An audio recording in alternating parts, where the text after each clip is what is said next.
están? Mi nombre es Juan Andrés. Bienvenidos de nuevo a este canal de reseñas de libros deportivos, libros con 0,5 en vez de OS.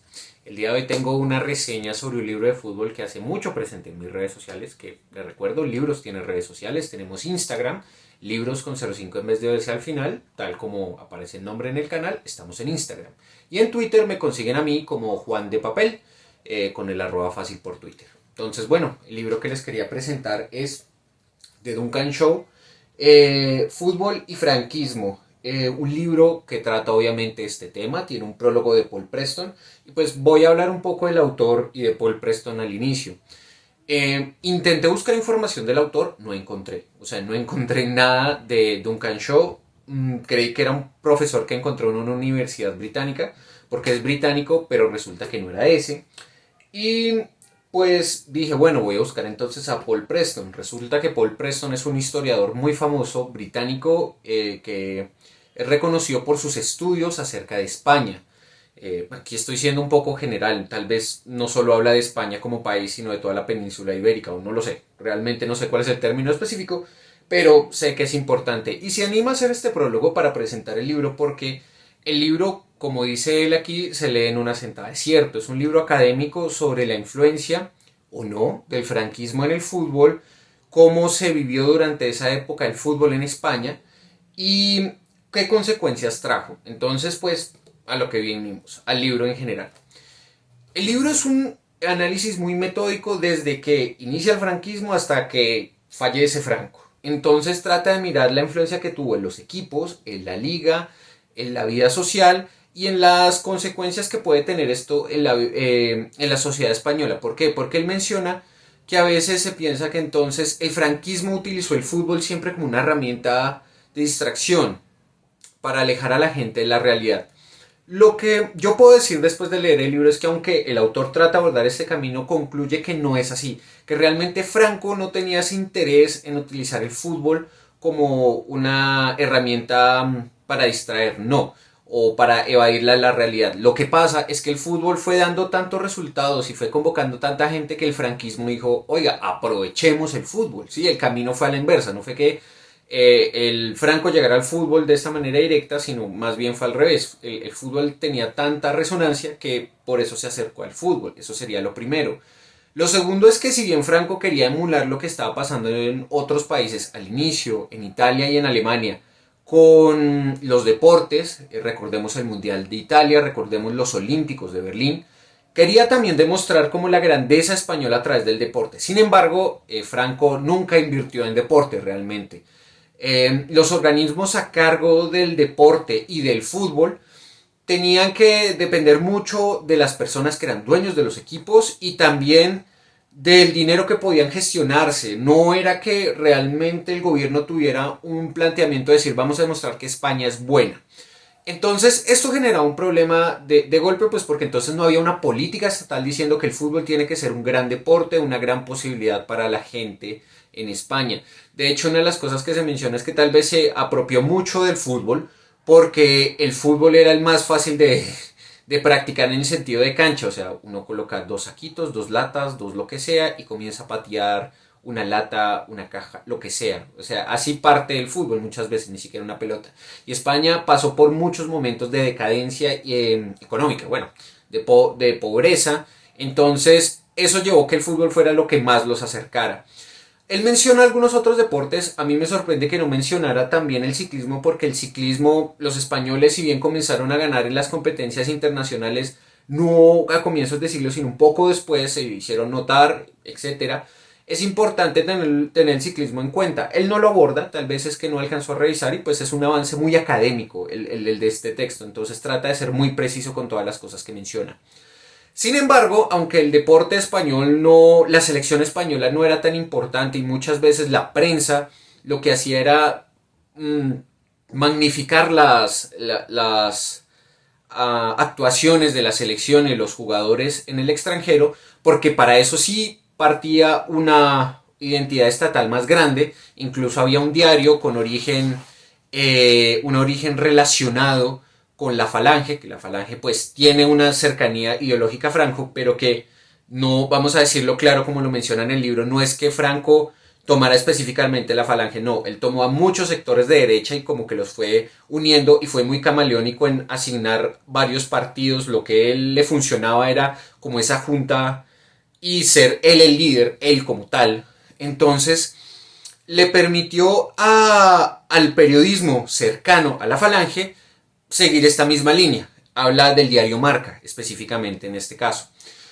Entonces, estas grandes exposiciones de lo que pasaba en el deporte español y con la selección, pues era un intento de igualar lo que mencionábamos de Alemania e de Italia, pero no era realmente igual de potente.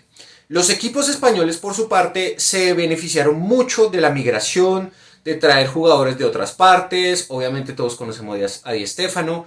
Está el caso, se menciona el caso de cómo Di Stéfano pudo llegar al Barcelona, pero realmente termina el Real Madrid y se vuelve un problema político grande. Pues la idea es que lo iban a compartir en un momento, pero los catalanes dicen no, quédense con él, nosotros no nos interesa, esto ya es una cuestión de dignidad.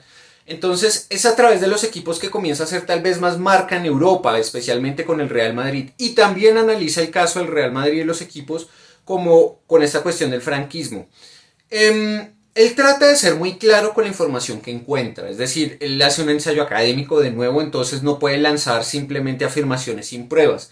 Pero lo que trata de decirnos es que el Real Madrid sí se benefició del franquismo, el franquismo también se benefició del Real Madrid, y aunque pudo haber tenido ciertas cercanías y cierto apoyo, no encontró pruebas sistemáticas que mostraran un apoyo tangencial al equipo.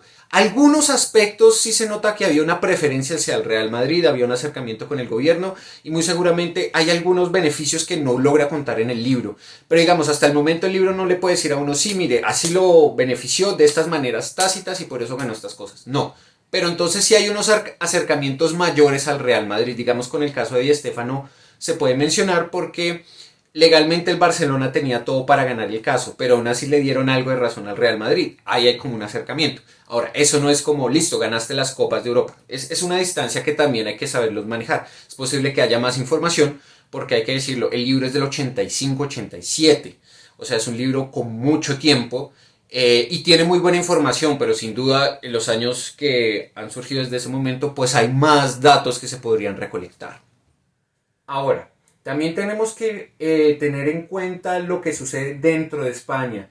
Y los equipos de fútbol terminan reflejando la falta de democracia porque las autoridades encargadas del fútbol, la Dirección Nacional del Deporte, si no estoy mal esa es la sigla, estableció que ya no se podían elegir a los representantes a partir de voto popular como se hacía antes, porque incluso menciona como el Barcelona hacía una votación tremenda en un teatro de la ciudad, pues con todos los socios, y todo se convirtió más en una cuestión de representatividad a partir de lo que le interesaba el franquismo. Entonces, los presidentes y vicepresidentes de los equipos y las juntas tenían que tener a gente de la Falange. Entonces, esta gente la ponía a la misma dirección, era a dedo que se seleccionaba. Y después si había algún tipo de votaciones porque hubo una presión, solo se permitió que 200 socios representaran a todo el cúmulo de socios que podía tener un equipo, algo no muy democrático realmente.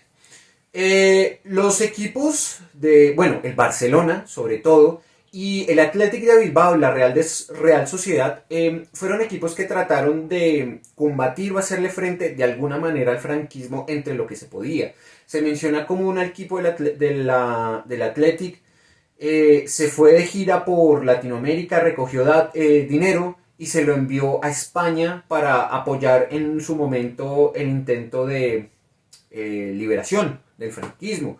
Pero ante la caída y la derrota, al final un solo jugador regresó, pues porque no querían volver a una España bajo el control de la dictadura franquista. Un equipo catalán hizo lo mismo, ellos no enviaron el dinero y regresaron algunos más y otros se fueron. Entonces, estos son como los equipos que intentaron combatir contra Franco y contra esa ideología que estaba intentando establecer. Obviamente, de una manera corta, pues porque había persecución, las fuerzas de represión eran grandes, como lo que está pasando hoy en Colombia, si se me permite la cuña en este momento, porque sí, apoyo el paro. Entonces, esta situación obligó que los equipos tuvieran que luchar mucho para tratar de demostrar esa democracia. Sin embargo, y esto también es un punto aparte, una cosa es desde los funcionarios y otra cosa con los jugadores. Las instituciones con los jugadores no eran tan justas. De hecho, a los jugadores no se los consideraba empleados. Y fueron muchas las luchas que tuvieron que dar los jugadores para ser considerados trabajadores. O sea, gente que vive de esto. Entonces no estaban en la seguridad social. Y después de la caída del franquismo no fue que, sí, ahora haces parte del sistema de seguridad social. No, fue algo que les tocó combatir. O sea, los derechos de los jugadores más allá de la dictadura o el gobierno de turno, es algo que han tenido que seguir luchando y en España no fue para nada diferente. Esto incluye a los jugadores que se beneficiaron por la lucha del franquismo contra el comunismo, es decir, llegaron muchos jugadores del lado comunista y encontraron en España refugio y fue una imagen política que aprovechó el gobierno de Franco para decir, pues miren, los comunistas no están dejando jugar a estas personas si vienen acá, entonces así fue como llegó Puskás y otros jugadores que vieron esa posibilidad de protegerse de un comunismo que no les dejaba jugar al fútbol en un gobierno que pues no tenía las grandes posibilidades democráticas. Pero bueno, esa era la situación.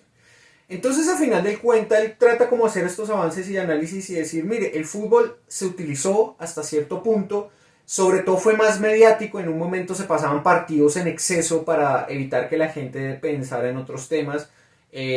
Antes del 1 de mayo, el 30 de abril, por ejemplo, se presentaban muchos partidos de fútbol, incluso menciona cómo se presentaron partidos de fútbol que nada tenían que ver con España, para que entonces la gente pensara más en eso.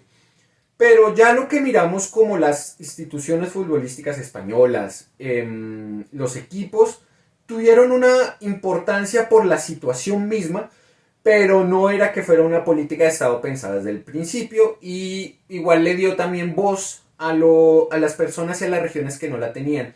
Fanáticos de regiones muy pobres que sufrieron mucho durante el franquismo se acercaron mucho a equipos como el Athletic de Bilbao porque se sentían representados ahí, más que con el Barcelona, porque no sentían que el Barcelona fuera algo del pueblo. El Barcelona era un tanto más burgués, si se quiere, para tenerlo un poco en cuenta. Mencionando el Barcelona, también menciona al Español, que es un equipo que guarda todavía una identidad muy conservadora, por ser un poco cauto con la palabra, frente a lo que es Barcelona y lo que puede representar el lado contrario. Y digamos que entonces este es un análisis que le deja a uno muy claro el panorama del fútbol español durante esta época. Más allá de los resultados, ven mucho los movimientos políticos, de dirección, de los jugadores y todos los intentos que hicieron para liberarse hasta que al fin sucede con la muerte de Franco en los 70s y cómo ese paso también del momento del franquismo a la democracia permitió que los equipos ganaran aún más fuerza. ¿Por qué? Porque si en su momento los equipos de fútbol representaban mucho a las regiones, a los pueblos, cuando llega ese momento de liberación, ganan aún más poder para decir, nosotros tenemos estas quejas. Y entonces las regiones se vuelven aún más poderosos y equipos aún más pequeños, como el Osasuna, por ejemplo, como el Sabadell, comienzan a tener una importancia política mayor en esa nueva España que surge. El libro es de Editorial Alianza, como les decía, este libro tiene sus años, 87 si no estoy mal.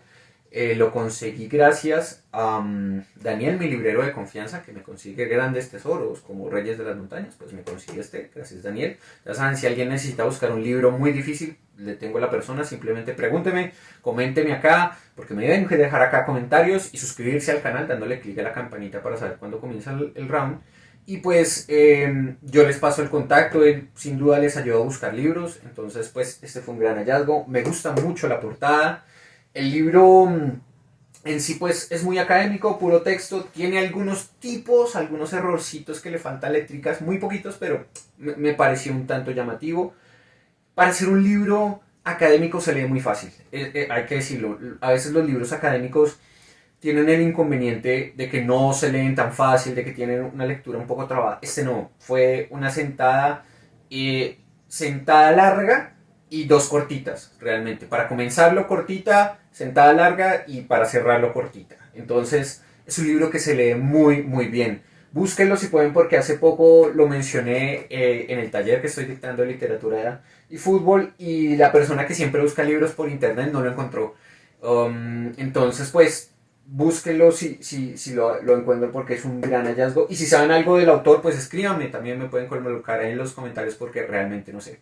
Y bueno, esta es la reseña hoy, muchísimas gracias por estar pendientes. En junio cumpleaños, el 30 de junio. Entonces, si quieren darme un regalo, suscríbanse a mi Patreon, tengo Patreon. Les agradezco a mis Patreon, que gracias a ellos estoy aquí. Y no siendo más, nos vemos dentro de 15 días con una nueva reseña. Como notas así al pie, Egan campeón del Giro, muy bien. Y lo que se venga ahorita en deportes porque se viene el Tour, se vienen los Olímpicos, la Copa UEFA, hay mucho, bueno, la Copa de Europa, se vienen muchas cosas interesantes en estos meses, entonces hay mucho deporte que disfrutar. Muchos saludos, que esté muy bien y nos vemos en la próxima reseña. Chao.